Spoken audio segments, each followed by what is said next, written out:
Well, good morning, fellow constitutionalists, and welcome to the Wednesday edition of the Dan Clements Show, Christian Political Talk Show. This is episode 835. I'm your host, Dan Clements, your constitutional warrior, fighting for your right just to be an American. It is July 5th in the year of our Lord 2015. Remember, we're a hyphen-free, PC-free zone. God is still in control, and He does love you. And I'm broadcasting live from the Hemlock Studios here in the beautiful central Susquehanna Valley in the great Keystone State. And I have the live chat open in Blog Talk and on YouTube. And YouTube actually has changed their live chat around. For some of you folks that may not know this, you can actually have it as a pop-out, like a pop-up, and it's like it's in its own little browser. And so what I can do now, and it's fantastic, if I have somebody to ask a question on Blog Talk Radio, I can see that because I have the chat over to the right-hand side of my main browser where I have my YouTube, where I start my YouTube stream and everything like that. So just so you know about those things, that I can actually start, instead of going back and forth between tabs, I can keep my Blog Talk Radio studio up, and I can also keep track of the chat in both Blog Talk Radio and on YouTube. So that's a fantastic thing. I'm trying to make sure that my video or my audio feed to YouTube is as high as it needs to be. And what I mean by that is I'm using 3 different computers. So I have a sound mixer, but I think I'm at the max at what I can actually do with that mixer. And so I'm having to pump up my microphone a little bit because I noticed my YouTube videos are a little bit on the quiet side. And so I've got that pumped up. Hopefully the YouTube sounds a little bit better. The meters on my open broadcasters are actually pumping fairly high when I'm talking. So hopefully that takes care of that on that end. And I was told that I haven't had any problem with Blog Talk Radio as far as being able to hear there. So hopefully everything's working good now. Hopefully you'll be able to hear me on both, because I'm actually simulcasting on both. This originally started off as a radio, on Blog Talk Radio. It started off as a radio show, and then once I've been doing that for years, since 2008 on Blog Talk Radio.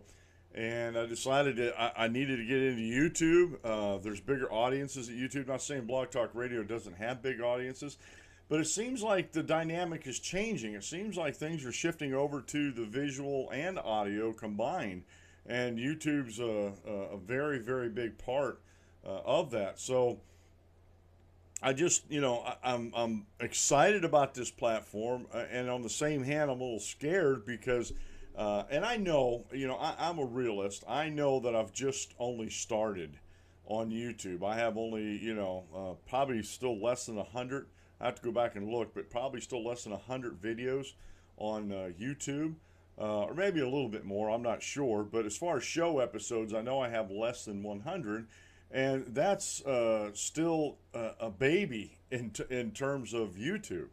As far as being on YouTube and possibly getting recognized. I don't do this, folks. I don't do this for the fame. I don't do this for the recognition. I do this because, one, I love God and I want to share His principles with folks, and two, I love this country, and I love the principles it was set up on.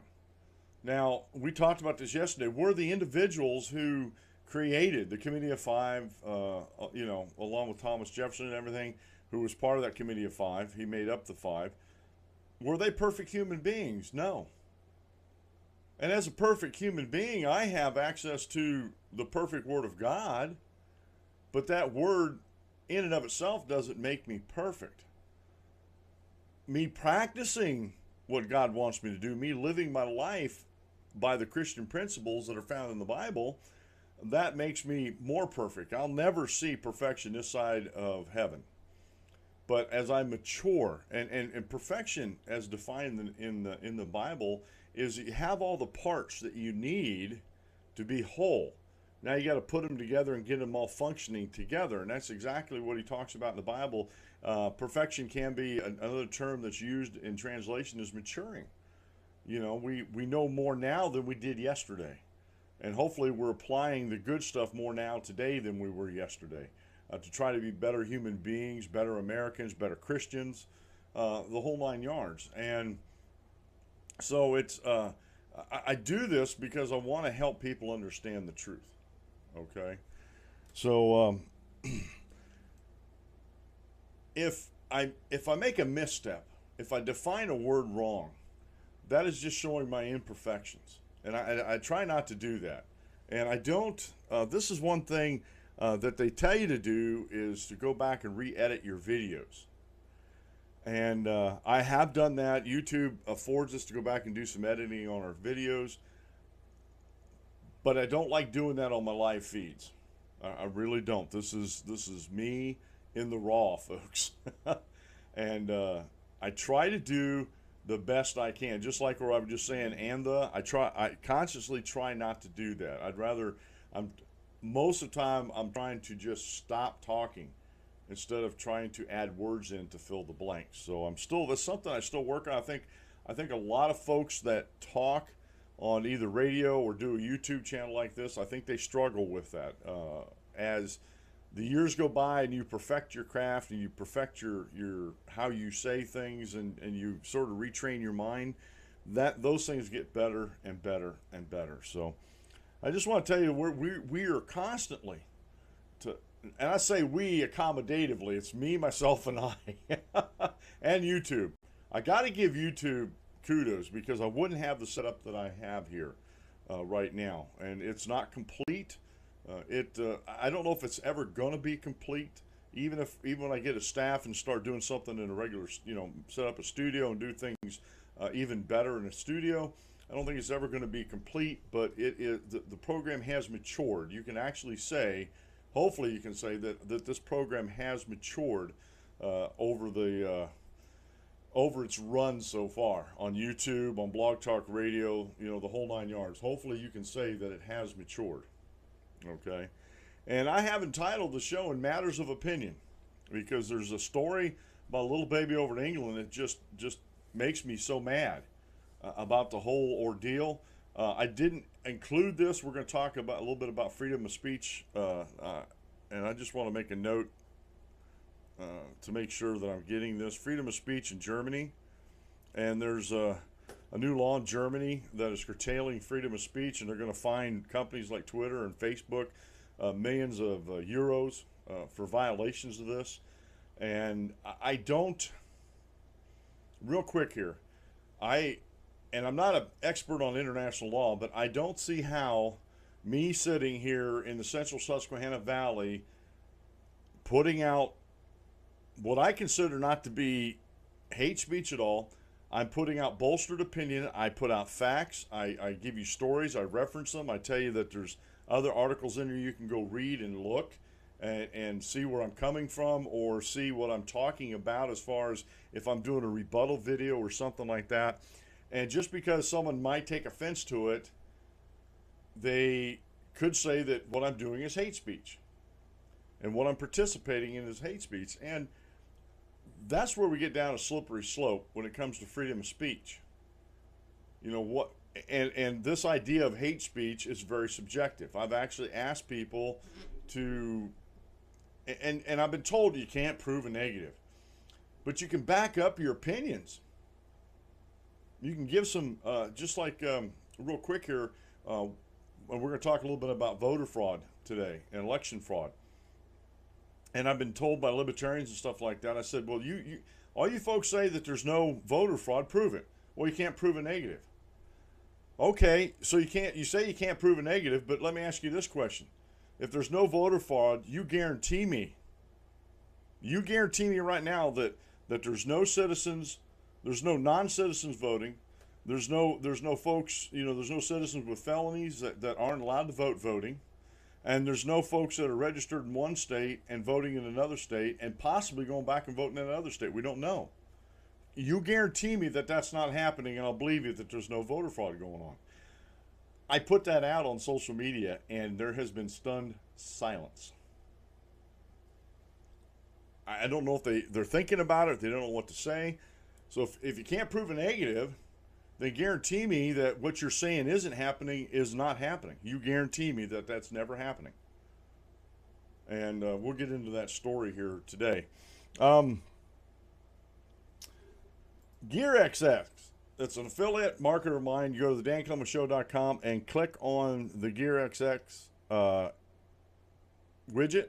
It'll take you over to the website, and they're having some fantastic deals that are going from now to July 9th, and they are really nice. A two-pouch backpack for kids that they have on sale. That they're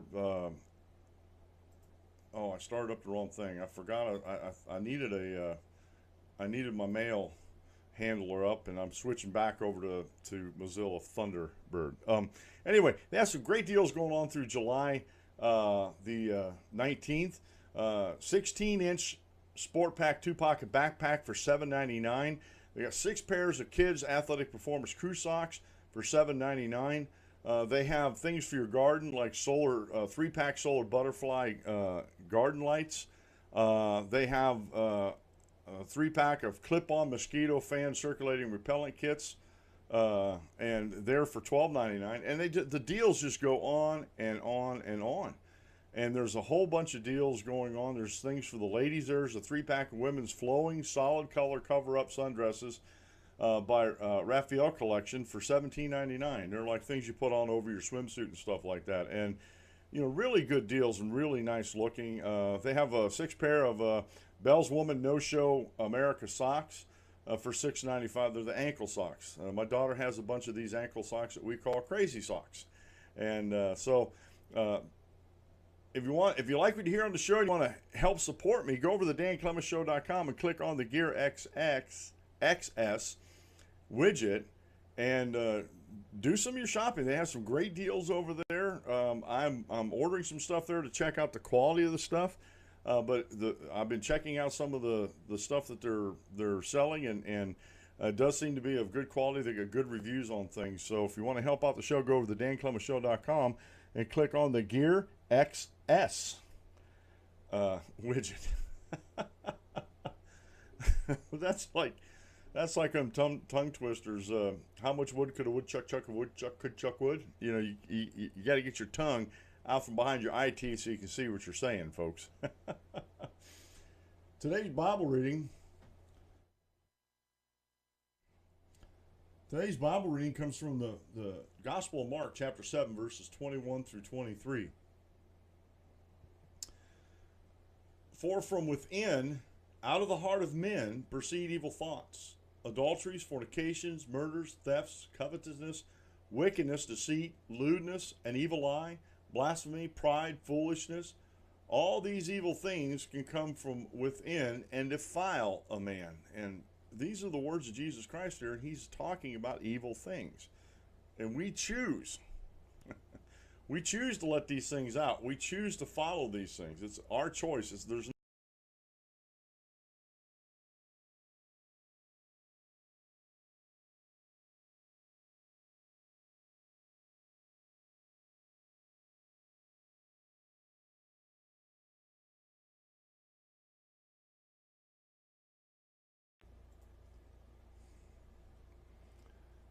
Hopefully we'll keep the feed up. I have too much. If I get too much going on my Ethernet, it does knock off my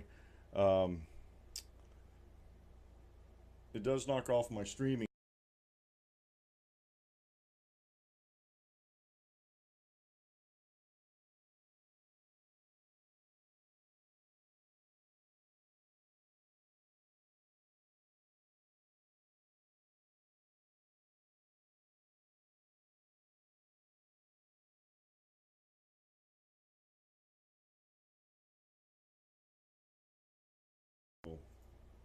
If that'll get things going there. I do apologize for this.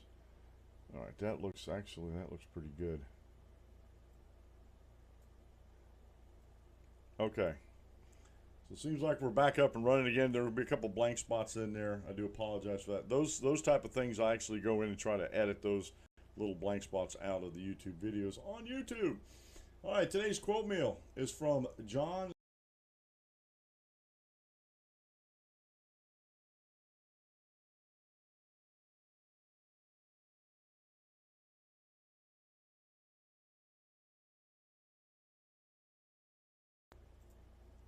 And give me a believing heart to cast all burdens upon thee, O Lord.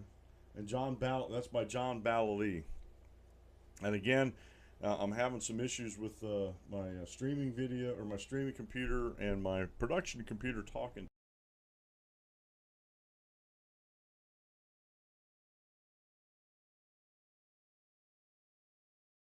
This is going to get kind of stupid here in a minute. Oh my. So it looks like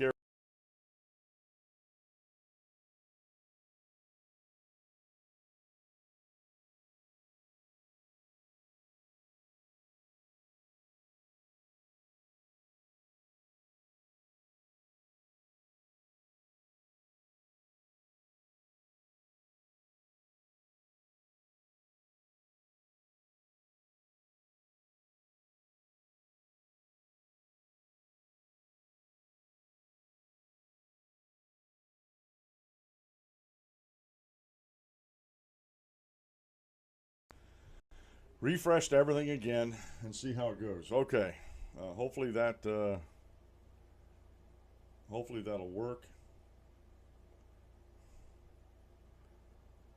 Okay, now the short Bible lesson today comes from Apologetics Press, 13 objections to baptism, and it's a long study on these objections that people have about biblical baptism. About immersion for the remission of sins, for salvation. And so the guys, Dr. David Miller over at Apologetics Press, did a fantastic job on this. And you talk about articles that are well referenced and well researched. These are the articles I like to share with you folks. And I've actually been told by folks in the anti-freedom crowd that it doesn't matter if I have references or not. That doesn't matter. And I'm like, well, what are you talking about? If I can't reference a work, if I can't show you the references in that work, then how can you be sure what I'm telling you is the truth or not, or it's researched or bolstered in facts? And this is a problem with the anti-freedom crowds out there, folks. This is a huge problem for them because they really don't want the facts to come out. They don't want the truth to come out. They want their narrative to come out. They want their sound bites to come out. They want their bullet points to come out. They don't want the facts or the truth because that's not their objective. Their objective is whatever it is. Whatever their end game is, that's their objective. And if there's something that's being reported out there or talked about out there that absolutely has nothing to do with their objective or doesn't feed into their objective or advances them towards that objective, then it cannot be true. It cannot be accepted. It's they start throwing out euphemisms like hate speech, things like that. That just when people hear that, if they don't understand or if they take it totally out of context, as far as the idea of hate speech, then they don't research it for themselves. They can never understand. And I call these people low information folks. They're low information folks. And I have an article. I know I want to get to this little baby over in England. This Charlie Gard, and this, it's tragic that the hospital, the courts, and even the Vatican got involved with this. And some of the things that I won't go over, some of the things that the Vatican said, you can go do some of that research, but they weren't standing on the side of life, and they weren't standing on the side of the parents here. But there's an article that I didn't get to yesterday that I really want to get to today, and it's entitled 5 Reasons Thomas Jefferson Was the Best Founding Father. This is by Nicole Russell over at thefederalist.com. She posted this yesterday. She says, and I'm not going to read the whole thing. I'm just going to hit the highlights, but I'm going to read her, a couple paragraphs here and there. On the anniversary of our country's Declaration of Independence, what's a more fitting way to celebrate than to honor our country's greatest founder and third president, Thomas Jefferson? For most, becoming president would mark the pinnacle of any career and comprise the focal point of any lifetime. Not so for Jefferson. The man was so talented, hardworking, and naturally gifted. The fact that he was president seems like an ordinary checkpoint to a life teeming with dozens of milestones. One, Thomas Jefferson was a prolific writer and philosopher. Jefferson was such a prolific political thinker and writer that this point shouldn't be taken for granted.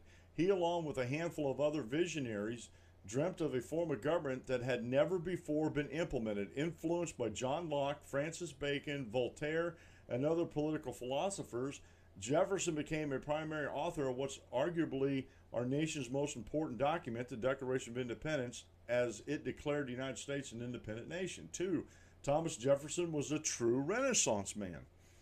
At 6 feet tall and with a handsome appearance, Jefferson was somewhat of a stud. He was an accomplished architect who designed the Virginia State Capitol, the Rotunda at the University of Virginia, and of course his own beautiful Monticello. He also was a dedicated farmer and horticulturalist, experimenting with crop rotation and redesigning the plow. Jefferson was also a foodie with a European flair well before hipsters decided that it was cool. Then he had lived abroad and he had introduced into his own household many of what were called foreign ways. So he was a true Renaissance man. Three, Jefferson was valued friendship. And this is something we see with one of his political enemies, John Adams, throughout their life. And they both died on the same day, and it was amazing to me how they held up and how that friendship held up even though they were vicious political rivals. They both died on July 4th, 1826, Jefferson and Adams. And that friendship lasted throughout the years, and he valued friendship, and I think that's a lost value today about valuing friendship. Four, Jefferson was a prominent advocate of religious liberty. Often advocates of religious freedom tend to be devoutly religious. It just fits their personal interest. Not so with Jefferson. While he was baptized and grew up attending church, his faith was complicated and evolved over time. He once said, "I'm a Christian in the only sense in which Jesus wished anyone to be." Known for being a deist and even a theist, Jefferson carefully crafted his own version of the Bible, omitting miraculous and supernatural references. He believed religion was a private matter between man and his God, and this is reflected in his political views on religion. So here we have a guy that's very complicated as far as religious views, but he believed that those views should be between a man and his God. The state should not be able to interfere with that at all. And number five, Thomas Jefferson was flawed, yet still a great man. Like the rest of us, Jefferson wasn't perfect. Despite all his accomplishments, including architecture, religious freedom, drafting the Declaration of Independence, he had struggled. Jefferson wasn't adept at handling his finances and died in debt, unable to even pass his marvelous estate to his heirs, much less free his slaves as he had desired. Jefferson was an outspoken abolitionist. He believed in the immorality of slavery, calling it a hideous blot and a moral depravity, and participated in legislation he hoped would help end slavery. However, he also owned more than 600 slaves and is rumored to have fathered several children with one Sally Hemings. As disappointing as this dichotomy is, it shows even great men are still just men like us with flaws and contradictions we must accept and acknowledge along with their achievements. Now, nobody has to defend Jefferson, but he lived in Virginia, and Virginia had some very strict state laws about slavery and about releasing slaves upon death. There was laws against that, and so they were sort of in a quagmire in Virginia when it came to slavery. But the one thing I really want to emphasize here is point number two. Jefferson was a true Renaissance man. Jefferson wasn't caught up in the bread and circus of life. And there's nothing wrong with bread and circus, but it has to have its place. If that is all your life is, bread and circus, then you're going to have a very shallow life and you're not going to understand things the way you ought. And I may be blunt here, but that's, you're not going to understand things the way you ought to. And I love these memes that people pass around. We need to get away from it. And it's been a big craze, and I'm pretty sure it still is a fairly big craze, building these man caves that are surrounded by the bread and circus that I'm talking about. I know men in my life, close relatives, that they consume sports more than anything else. I'm serious, more than anything else, and rarely watch the news when it comes to politics or anything else. And then they want to express an opinion about something, knowing nothing about the subject. Now, you ask them a sports question, they know the players, they know their averages, they know what team has what player, especially their favorite teams, and they can go back 20, 30 years with the stats in their mind and the players in their mind. And that's fine, that's all well and good. But if you don't even take the time to look around you in your own life to see what's going on, folks, we're walking around with blinders when that happens. And that's exactly what happened to Rome. The government of Rome didn't want the people investigating what they were doing. So they gave them bread and circus. They gave them the gladiatorial games, and they gave them food. And we're in this, I'm not saying the whole population, but there's a huge chunk of this population that is surviving on nothing but bread and circus. And it may not even be sports. If you ever watch Water's World, go on the internet and look up Water's World. And it's with apostrophe S. And he's a reporter, and he goes around talking to these people. Mike Dice does the same thing, or used to. I haven't seen any of his informational videos where he goes out and interviews people recently. But they ask these people basic civic questions that everybody should know, and yet they know more about the Kardashians and what's happening with Bruce Jenner and all these other things.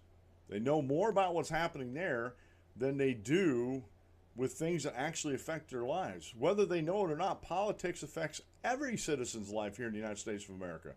Matter of fact, politics affects everybody's life around the world, whether you like to or whether you admit to it or not. The economy affects everybody around the world, whether you like it or not. And to go around throughout your life not knowing or understanding these things, I think you do a disservice to yourself, and I think you do a disservice to those around you. Now, I'm not saying you have to be like me, a political junkie, where you're involved with this stuff to the point that you miss life, and I don't. I really don't miss life. Yesterday I did a show, and people might question, why did you do a show on the 4th? Why didn't you enjoy time with your family? Well, we planned our family picnics for the afternoon so I could do my show, do a little bit of post-production. I don't have everything done yet. I'll have it done this afternoon. Do a little bit of post-production and then go, and I was with my family for 4 or 5 hours at a family picnic. I enjoyed myself. And then I came back home, and while I'm relaxing in the evening, I set up the show for the next day. I look over articles and I say, well, I want to add this one to the show. And I might talk about it on the show, but at least I have it in my show notes so people can go over and look at that also. But I think, getting back to my point about man caves, honestly, we used to have what they call dens or studies in the home. Even in the middle class, we used to have these. I have office/studio here. This is my den. This is my study that I do a lot of my work in. And I also in the mornings, and this is just me. This is the habit I try to maintain. That the TV doesn't come on until after, and I don't eat my breakfast till after I do my morning Bible reading and have my prayer time. And now I might have a cup of coffee while I'm doing that, but I try to prioritize my life and organize it that way. And I believe we would do our families a better service if we went back and got away from these stupid men. Honestly, in my opinion, this is my opinion. This is personally me. This is like this opinion holds as much weight as what color I want on my walls, what color of paint I'm going to put on my walls. But in my opinion, for my life, man caves are just not going to happen. Because I get, I had this, I used to have a TV set in here, and I was watching movies while I was trying to prepare the show and stuff like that, and things were going bad. I was struggling with that, and I finally took the TV out of here. The only thing I play in here besides videos on YouTube, informational videos, see what's going on. Plus, I have my streaming computer set up to where I can watch my news, One American News Network up here, things like that, that actually feed my mind. Uh, I uh, I have a Roku box with a gospel broadcast network on it, and I listen. I love listening to that. I love the songs, and I love the lessons, the Bible readings. So on Sundays they have live um, live worship services at some churches. But I do like the studies and stuff like that. I like to feed my mind. I have a stack of books I'm trying to get through. I have a stack of books on my Kindle that I'm trying to get through and read, so I can fill my mind with this. But I just want to point out about being a true Renaissance man. And there's very few, and I don't consider myself a Renaissance man by no stretch of the imagination. But it's something that's a goal, or that's something to strive for in my walk with God in this life, to be knowledgeable of things that are important in life without neglecting the true important things in life. And so, I just wanted to point that out. I didn't get a chance to talk about that yesterday, and that's also going to be on the show notes page this afternoon. Now, getting to this, folks, this breaks my heart about this Charlie Gadd. I have an article here. Let me get over to it. The tragic case of Charlie Gard highlights the importance of parental rights. This is by Paul Diamond over at Daily Signal, and this was posted yesterday. The tragic case of Charlie Gard, the British infant who will soon be taken off life support, has exposed the scale of the malfunction in the British family court systems. This is a court system driven by ideological professionals and overseen by compliant judges who have lost their moorings in Judeo-Christian values. And folks, this is important, because I talk about this all the time, that my Christian views, I look at everything in life through the prism of my Christian views and my values and principles and things. And that is something that a lot of people are forgetting about. And this is, real quick here before I go on, just a little side point. I don't want to get too far adrift here. But there's too many people out there trying to change society as a whole, trying to change institutions as a whole, trying to change politics as a whole, and trying to get them back on a moral balance somehow, or back into their moral moorings, into Judeo-Christian values, okay? That's the wrong place to look at. That's absolutely the wrong place to go if you're going to change the society. You have to change the individuals first, because the individuals make up the society. And this is one of the things that's wrong with socialism. It doesn't take the individual into account. Socialism never starts with the poorest of the poor to try to build its political philosophy. It always waits until a country becomes affluent and rich, and then it comes in and starts pointing out these groups, these protected, victimized groups that they want to set up. Where were they when this stuff was happening to begin with? When they were in poverty or they were being discriminated against? Where were they? They were nowhere to be found. And that's because they're trying to change things on a societal level. As Christians, especially as New Testament Christians, we're not told to go out, take the gospel into all the world and convert societies, or convert a company, or convert a political body, or a country as a whole. We're not told to do that. We're told to take the gospel to everyone that we meet. And they're talking about on an individual basis. We're told to preach the gospel to a lost and dying world. And that's how we change this country, folks. That's how we change things in a country that's supposed to be based on, I like to say Christian principles, but there's some Old Testament Judeo principles that can be applied also, and have been. And I know it drives the anti-freedom folks nuts out there when you talk about how the government is set up. And if you go back into the book of Exodus and how Moses had set everything up, you have an executive, which was Moses, and then you have the lawmaking, which is God, and then you have the judges, the people that he put besides himself out there to judge the matters of the people. And so it's a three-branch government. And like I said, it drives the atheists and the anti-freedom groups nuts when you talk this way. But let's get back to Charlie. I didn't want to get too far adrift there. Charlie is a 10-month-old infant who, and we talked about him last Friday, who suffers from an extremely rare and debilitating genetic disease and has already suffered significant brain damage. He cannot move his arms or legs and cannot breathe without the assistance of a ventilator. On June 8th, the United Kingdom Supreme Court permitted the hospital to withdraw such support to enable Charlie to die with dignity, in its own words. However, Charlie has the benefit of two loving and devoted parents who were prepared to do all in their power to preserve the life of their son. They found a leading medical practitioner known as Dr. I, they don't give his name, who is a professor of neurology at a mainstream medical center in the United States and who was willing to facilitate and oversee the provision of, I can't pronounce the word, it's MUCLEOSIDE therapy for Charlie. Dr. I accepted that there was only a remote possibility of any successes. Due to the generosity of the public to whom an appeal was made, the parents had sufficient funds to pay for Charlie to go to the U.S. for treatment, and it would be possible to transport him under medical supervision across the Atlantic for such treatment.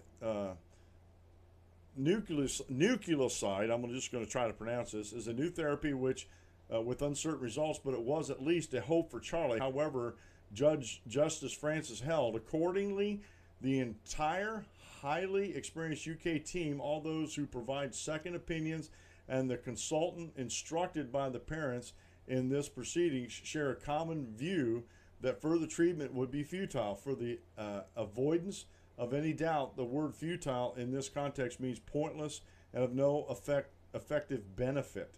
The judge refused to permit the parents to seek further treatment in the U.S., and his decision thus ensured that Charlie would die in the UK. This case is not about the merits or demerits of the therapy for Charlie, but the power of a judge to override the decision of custodial fit parents on what they deem best for their own child. Common sense would indicate that any chance of success, no matter how remote, is better than no chance of life. Judges in the family division of the High Court and professional social workers daily make incomprehensible decisions of removing children from loving families, deciding on what is best for a child, and causing more damage than needed by acting under Section 1 of the Children's Act of 1989, which gives the court's jurisdiction to do as it will under the fig leaf of stating that the welfare of the child shall be the paramount consideration. Thus, it was in Charlie's interest to die and be denied a no-cost experimental treatment that arguably could have improved his condition. Behind many decisions of the courts are the acts of poorly educated social workers, educational psychologists, and local government officials dancing at the tune of political correctness or at the political direction of their masters. In recent years, there have been cases of Christian parents being denied the ability to foster a 5-year-old child because of their religious views. The child could potentially be homosexual. In another case, a family was initially disqualified by reason of their support for British independence from the European Union, which the court later reversed. There's also the scandal of inaction by the same professionals in cases of the rape of numerous girls because many of the perpetrators had Asian Muslim identity. In a recent UK case, the social workers backed the right of a 4-year-old boy to transition to a girl. Fortunately, the British judge had some common sense and recognized that this was harming the child. In the case of a Christian foster carers denied registration because of their beliefs, the government-backed Equality and Human Rights Commission argued it was their responsibility to protect vulnerable children from becoming infected with Judeo-Christian ethics. Now, speaking the gospel or doing anything of the sort is considered an infection or infecting other folks. Now, this is over in the UK. This is over in the UK. The reader should be aware that they are not mistaken in what they have just read. The Commission did, in fact, use the term infected. It is time the courts in the civilized world recognize the fundamental rights of parents to rear their children, and that the state is a neutral actor that should not pursue social agendas under the guise of the best interest of the child. The state should only interfere where there is a clear exposure of harm to a child, violence, abuse, or neglect. There must be a clear jurisdictional limitation to the actions of a court, namely that the parent is always a better decision maker than anyone else, be it a social worker, hospital, or court. The views of a custodial fit parent must be respected in substance, not merely in the form of platitudes. The parents of Charlie have suffered a great wrong, and the consequences will affect many other decent parents. This arrogance of the elites who presume to know what is best for a child over those parents who are deemed too emotive, too uneducated, or who have the wrong religious views is not a particular British problem. The problem that this problem that is alive and well in the U.S. as well, and must be countered however or wherever it's found. Now, folks, there's a lot here to unpack on this. These parents of Charlie, they're not abusing him. Matter of fact, in my view, my humble bolstered opinion, seeking help outside of the UK health system is like getting a second, third, or fourth opinion. And there was some glimmer of hope over here in the United States. There was some glimmer of hope to correct Charlie's condition. And nobody knows. And I'm a parent of a special needs child who had a brain trauma while she was still in the womb. She had a left hemispherical infarct. It's called a stroke. And it caused some major damage in her left hemisphere of her brain. And she suffered many years before we had a major brain surgery done to her brain. And hemispherectomy, and it's called channeling of the actual left part of the brain. And it still amazes us what our daughter is still learning. And it also amazes us some of the research they're doing, not only in regenerative spinal cord injuries, but when they're looking into that and doing that, there's some offshoots to that, or maybe it's the other way around, but they're actually looking into trying and having some early success as far as I don't have any articles to back this up because it's something I find out and people share with me in my reading and stuff like this, and even though it's important to me, it's not forefront in my mind. But they're doing a lot of good research in regenerative brain tissue, which would be fantastic for stroke victims. It might even help my daughter. Who knows? It might even help little Charlie if they got far enough where they had like adult stem cell research where they could actually figure out how to do this stuff. Who knows if they could regenerate Charlie's brain and make it become functional. These judges certainly don't know. The doctors don't know over in the UK. The doctors in America don't know. But what we do know, that medical science is advancing by leaps and bounds, exponentially. The more and better we understand the body, the more we can try to correct some of the malfunctions, as it were, the defects in the body. And as a parent, if my child was suffering, and we went through these decisions, folks, me and my wife, with our daughter. I was going to do everything within my power to make sure my daughter had the best medical care and had the procedures she needed to make her as functional as possible. I know these are some very unemotional clinical terms that I'm using, or may not even be clinical terms, but I'm just giving you some of the bare facts about this. And we did everything in our power to make sure my daughter got what she needed and got the best, in my opinion, her brain surgeon who cut his teeth on military personnel who had brain injuries coming back from war, and breaks my heart that he had to get his experience that way. but he did get his experience. In my opinion, my research of him, he's highly placed in the community of neurosurgeons. He performed both of the procedures on her. Everything's turned out great. She was on 17 pills a day before the operation. She takes nothing now. She has not had a single seizure since the operation. Everything went as planned. And like I said, every day she amazes us with her vocabulary, with her understanding of things, her memory, a lot of things. And so nobody knows what the future is going to hold in medical science, least of all these social workers and judges over in the UK who have the best interest of the child. And these poor parents, Charlie's parents, are like any other parent. They want to do whatever they can to make sure that their child has a fighting chance at life. And these bureaucrats and these virtue signaling judges over in the UK have taken that away from them because it wasn't politically correct. We're talking about how instilling Christian values into children is infecting the children. I mean, folks, this is where our society's heading.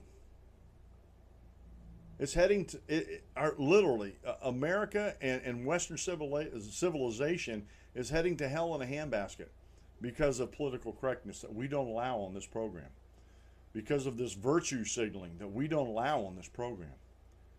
If it doesn't have anything to do with the truth or facts, we don't want it. No matter how unloving or uncaring that sounds, we don't want it. Because you know what? You know what is so unloving and so uncaring? Is getting people to believe lies. Getting people to believe that you have their best interest at heart. Especially, and I'm going to take Bernie Sanders as an example.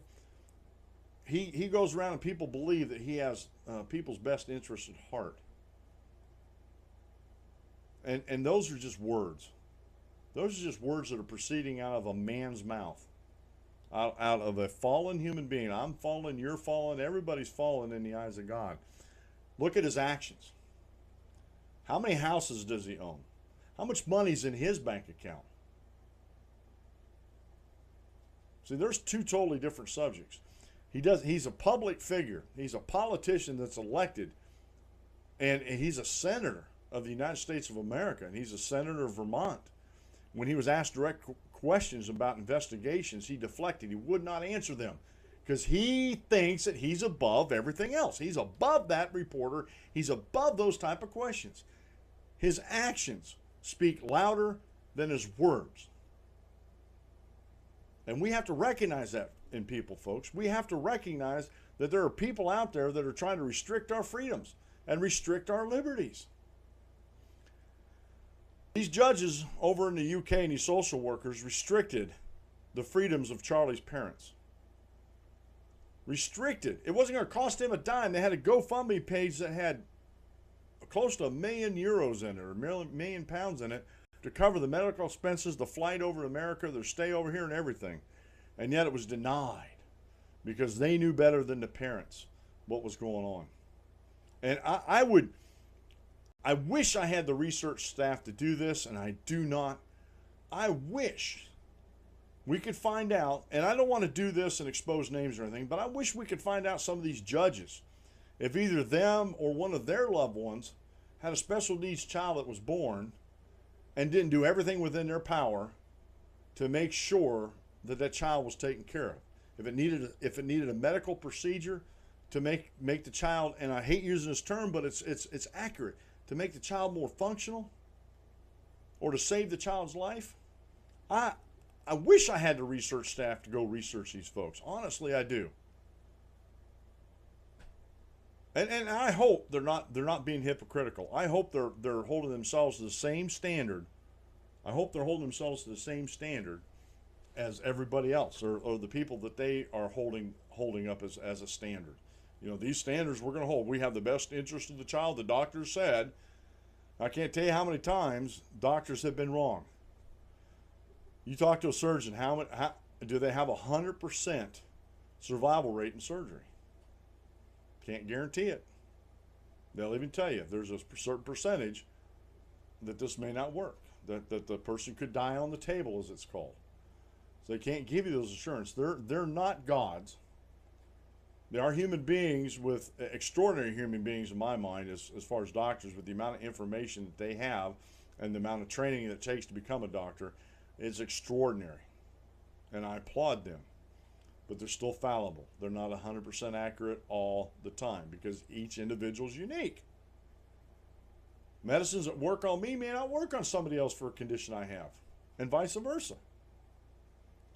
But in the final analysis on this case with Charlie, it should have been up to the parents. The court should not interfere with this. Social workers should not have interfered with this, and doctors should not have interfered with this. I have never had a doctor, especially a surgeon, that's never asked me if I want to get a second opinion about something.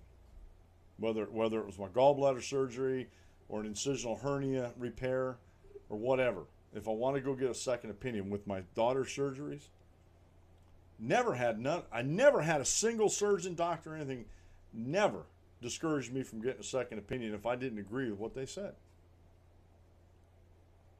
And so a case like this really gets under my skin. It does, folks, because I have a daughter that was born, and it didn't manifest itself right away, but she was born with a physical defect. She was born having a stroke in her left hemisphere of her brain. That was very devastating. And what a beautiful young lady she's grown up into. Now, she's never going to be, at least not to my knowledge, unless some miracle breakthrough comes through, they can regenerate her brain to where she gets more normalized, as it were. And we don't know. But for right now, for today, she's not a functioning citizen like you and me. Not a functioning individual who can do things all on her own. She can do a lot, but she can't do everything on her own. And that's okay, because you know what? And this is something that Hitler's Germany forgot about humanity. And this is what a lot of people that irks me about these abortionists out there. Well, if they have a physical defect, you don't want that child to be born, so let's just abort it. In order to be an abortionist, you have to remove the humanity from the child. You absolutely do. And if you can do that, first off, you got to be some type of sociopath or psychopathical or something. I don't know what it is. To be able to divorce, looking at somebody and divorce their humanity from them so you can kill them. And I'm going to use a strong term. You got to be some type of monster to do that. There's got to be something mentally wrong with you to do that. And this is what Hitler got wrong. That's why he could understand the world was against him and just mad at him for trying to exterminate the Jews. And it's wrong when Stalin did it, Mao did it, the killing fields of Cambodia.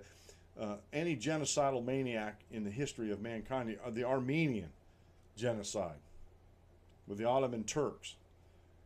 There has to be something mentally wrong with these folks to be able to divorce the humanity from somebody and look at them as just an object, that they're not humans anymore. They have no humanity. And maybe I'm getting a little too strong here, but I'm a little emotional and worked up here. But I think this is exactly what happened with this case with Charlie Gard. That these judges and these social workers did not see Charlie as a human. Did not see the humanity that was in Charlie. And if we take the humanity from people, how are we ever? And this is one thing that I've thought about long and hard. My daughter's 21, going on 22 years old. I thought about this a lot, folks. Trust me, I tell you, I put a lot of thought in this.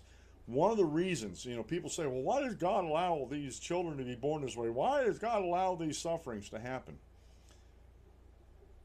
Do you know why? Do you know one of the reasons, the conclusions I've come to? Because it allows us to show our humanity. Because it allows us to be human. To take these children who we should be protecting from judges and social workers like this in the UK, and it's happening here in the United States, that we should be protecting. It allows us to show our humanity and to be human. And when we don't do that, and we don't protect the least in our society, whether they're unborn or not, I think it chips away at our humanity. I think it chips away at our idea of humanity as a whole. And I think it makes us lesser. I think it makes us individually lesser, and I think it makes us as a society, as a country, lesser when we're dealing with these type of issues and these type of topics. That's why I'm not talking to politicians right here per se. I'm talking to you, the individual, about this. I'm talking to you that you need to stop and check your humanity. And I don't mean that as far as checking it to stop it. Like these people say, oh, you got to check your whiteness, dude. Go play in the street somewhere, please. You have no reason to be in civil political discourse or civil discourse whatsoever with that type of attitude. I'm talking about here people showing their humanity and recognize humanity in others. I'm talking about individuals doing this. And this, the parents of Charlie, they saw the humanity in Charlie. It was their son. And they want to do everything in their power. Everything in their power to try to save him. Try to fix what was wrong. And they were denied that by bureaucrats and by judges who don't recognize the humanity in people anymore. I never want to be that, folks. I never want to be that person where I don't see the humanity in folks. That's why the older I get, the more I struggle with topics like war. Because we look at these people and we don't see their humanity. We look at terrorists. And I'm not saying, and folks, don't get me wrong here. I think what terrorists are doing is wrong. But when we go after these terrorists, it seems like to me anyway, and I'm going to end it on this sad note, it seems like to me we don't care about who we hurt to get to them. We're just going to get to them. And therefore we divorce ourselves from seeing the humanity in other people. Does terrorism need to be stopped? Absolutely. And we're going to talk about this. I got a video coming out. We're going to talk about arming terrorists and stuff like that, and where the arms are coming from. And it's just it turns my stomach to know the United States of America and the military-industrial complex are profiting off the suffering of others in these war zones by supplying these weapons. It really does. So just to end it real quick here, if we never ever look and see people's humanity, if we never take into account that what we're looking at is something that God created, and that we're humans with a spirit and a soul. If we fail to see that, we become the monsters that we detest. It's been the Dan Clemens Show. I'm your host, Dan Clemens, your constitutional. Remember, if you aim at nothing, hit it every time. Have a great rest of the day, folks. God bless. We'll see you tomorrow at noon.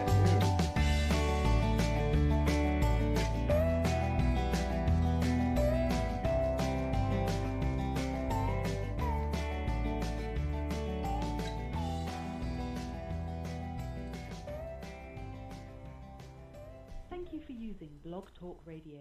Goodbye.